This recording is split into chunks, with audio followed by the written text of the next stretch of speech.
Smith, he got a bad back or he needs a walking cane. Making all these excuses. And all they ask Kurt, you're down 4 starting offensive linemen. Kurt, you're down your two stars. Jordan Reed hadn't played in 5 games. He's out again tonight. Jameson Crowder playing? Well, wait. Oh, is Josh Doxson playing? I'm trying to figure out now. Which one of those Wait, guys? is Vernon Davis playing tonight? Which one of those I'll guys? take all 3 of those. If you give me those, I'll take them because they're better than my 3. Those 3 right there are better Your than my 3 makes way more money than those little penalty guys. That's a fact. That's unfortunately a fact. But they ask him to go out there and win. Pryor's on Terrell Pryor Sr. is on IR. Yep. Again, Jordan Reed, his 5th straight game. Now, we don't know if Trent Williams been in and out of the lineup. He missed last week. Might miss it again this week. Might. Sharif, out again, Skip. So, he's been limited in practice. And all they ask him to do is, Kurt, hey, I know we down a lot, but can you go win us a game? He's like, okay, I'll do it. I'm going to tell you what I'm going to do. I'm going up to Seattle and do it. I'm going to do it on Thursday night, on Thanksgiving. I'm full of turkey. Going to get this money. He is something. Going to get bread. Yeah. And he's doing. Do you know he was 2nd in the NFL in passing yards behind Tom Brady? Wait, Tom Brady's 1st in passing yards? Yeah. Who knew that? Walking to him wins first in touchdown. And had a higher QBR. But we're not talking about him, Skip. We're talking about First Cousins and what the Washington team. Would you just pick it? Just pick a score. Let's see. My crystal ball tells me 24-13. Okay. That's not very convincing. Hold on. Time out, Skip. 24-13? That's not convincing. Yeah. It's a pick'em game. I got Washington winning by 11 points. It's not pick 'em. The Redskins are favored by 1.5. So they're actually favored by 4.5, effectively. Do you want those 4 points? I give them to you. I'll take the 11. No. You give me 11? No. You just picked it 24-13. No. I'll take 11 right here, right now. Do you want the 4? I'll take the 11. No. Thank you very much. No, you're not getting the 11. Now, are you done? Because I think it's really my turn. Go ahead. Take your time. First of all, before I get to Dak Prescott and how unfair you continue to be to Dak Prescott, I'm going to pick this game because I'm going to give you all the points you just made. You are almost certainly right about this game. My offensive line, even worse than yours, is about to be decimated tonight because I don't think that Tyron Smith, he's iffy at best. I'm pretty sure Zach Martin isn't going to play. Lyle Collins didn't practice. I'm pretty sure he's not going to play. So all of a sudden, Chaz Green going to be in there? He's going to have to be in there. Yeah, Byron Bell is going to have to be in there somewhere. So it's a nightmare of an offensive line backed up by an even bigger nightmare of a defense without Sean Lee, which has been historically bad in the 5 games. Historically bad. I'm going to get to that in just a moment. And so the Kirk Cousins who threw for 449 yards a year ago on Thanksgiving at Jerry World, I got him for 500 plus tonight. No, seriously. Well, come on, 449, and then against this defense, I campaigned for Darrelle Revis, Antonio Cromartie. I said it's Sean Lee or bust. Bust. Nothing. It's a bunch of children back there against Kirk Cousins, who's pretty good playing 7-on-7, and that's what he's going to be playing. So, all of that said, I am still going to pick my Dallas Cowboys tonight for no reason other than I have been a lifelong Dallas Cowboy fan.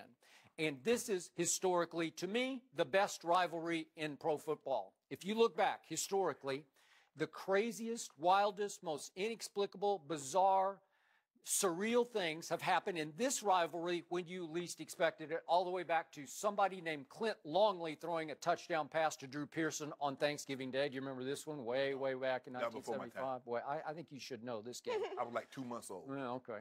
So I'm going to say that's going to happen again tonight. I don't have any conviction about this. I don't have some huge hunch about this. It's not, I got a feeling about this. I don't have a feeling about this game.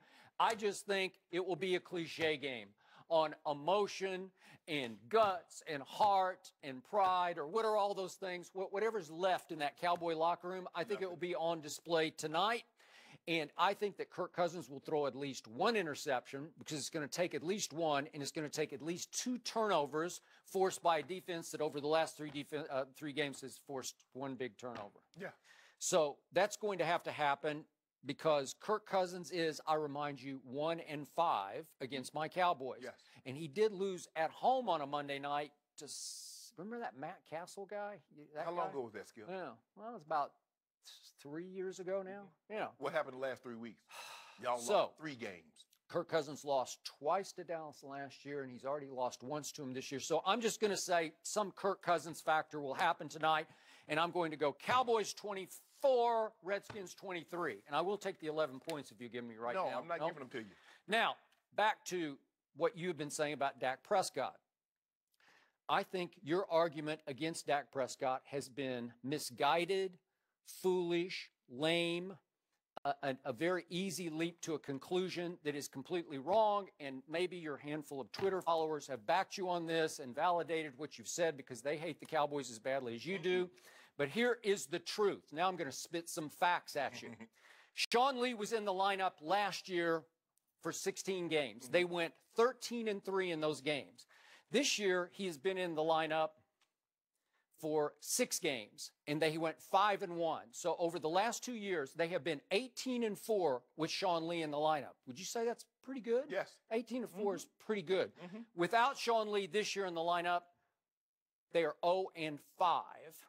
So in the second halves of the games that he hasn't played in, the score is opponents 114, Dallas 22. And let's just take the last 3 games in which you have just annihilated Dak Prescott and called him a bust, a flash in the pan, a one-hit wonder, that he got exposed without Ezekiel Elliott. But without Zeke and Sean Lee over the last 3 games, the score in the second half has been 72-6. 72-6 opponents, allowing a grand total of almost 800 yards of offense just in the 3 second halves. So is that all Dak's fault? You could maybe say it's a little bit of Dak's fault, but it's a whole lot of Sean Lee's fault. For me, Skip, although I do appreciate every one of my followers, I don't need their validation. I think playing 14 years, winning Super Bowls, and having a gold jacket, that's all the validation I need. So let's go back to this validation. No, I got the floor. I got the floor. Let me talk. Don't let me talk. I gave you the whole top of the show. It's my turn. You've been talking for 8 minutes. Help me out. Did Ezekiel Elliott play against the Rams this year? Yeah. Yeah, he did. Did he play against the Packers this year? Both home games at Jerry World. And what happened in those 2 games, Mr. Hall of Fame? Help me out. What happened in those 2 games? How many points did they score? They lost. How many points did they score? 30 and 31, because who was the star of the game? Who was the star? Help me out. You know what? Ezekiel Elliott was pretty quiet in both those games, but Dak Prescott was pretty loud in both those games because he made you look foolish all last year for 11 straight games, all the way through the playoff game, which he played sensationally last year. Talk about this year. And he, through the first 8 games, he made you look foolish this year, game after game after game. And let's just go to those 2 games. Did he not light up the Rams that day through 3 touchdown passes, had a high QBR? Did he not light up the Packers? He had a QBR of 96. What do I have at my restaurant? Dubs and L's. Hot. Yeah, did Ezekiel Elliott rise and shine in those 2 games? I think not. I think those were big Dak star games. Interesting. Then we go back to what I thought was the turning point of the year this year at Arizona. What happened on that Monday night at Arizona? Did Zeke take that game over? Was he the star of that game? No, wait a minute. It was Dak Prescott was the star. That was this year. He was the star of the game. Do you remember the 10-yard run, the somersault into the end zone against the Cardinals? They had Carson Palmer at that point. Do you remember the 2 bombs that he threw while running to his right to Bryce Butler, who should be starting over Des Bryant? Do you remember those 2?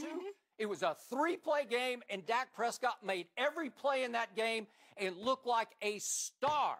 Wow, that's very interesting. And even if we just go back to the 2 Washington games, let's just look at last year. Do you remember what happened? The turning point game of the year last year after they lost the opener to Eli and the Giants? What happened when Kirk Cousins, your man, First Cousins, he threw an end zone interception. You remember that? He went to church, threw it to Barry Church. Then what happened when they went the other direction? 80 yards happened in 10 plays. Why was that? Guess what Zeke did in that drive? Zeke carried it from -4, and then 4, and then 1, and then 0, and then 1 in that drive. And Dak Prescott just lit it up, especially on 3rd down, and completed all 5 passes down the field, touchdown. Interesting. Well, how about this? Did Zeke do that? Explain to me, since Zeke is there. Explain to me then, why isn't Dak doing that now without Zeke? If he did it without him then, why not now? So, at Atlanta, no Tyron Smith.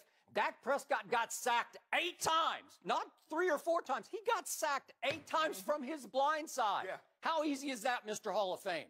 It's not fun. You can't see it coming. You keep getting blasted by somebody named Adrian Claiborne, who had been a bust and wasn't even starting for the Falcons.